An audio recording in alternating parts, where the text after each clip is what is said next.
Welcome back to George Basic Script and Finance. In this video tutorial, I will teach you how to get refund on CNFans. So first of all, you need to log into your account. As you can see, I already logged in. Then we need to look at this menu on the right side of the page, and we need to click the headphone icon. And we need to enter our name, and you need to write refund again.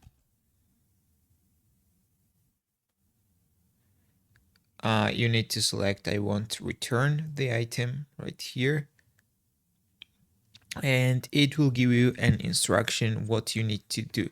So as you can see on this screen, you need to click your profile icon in the top right, and you need to go to the orders, and you need to find the order you want to return and get refund. This is an example, and right here on the right side of your order you will see return exchange button. You need to click on it, and there will be a contact button. You need to click on contact, and you will directly contact to the supplier, and you need to tell him that you need to cancel the order, you want to return the item, and you want to have a refund, guys. So that's how you can get refund on CNFans. If this video was helpful for you, don't forget to click the like buttons and don't forget to subscribe.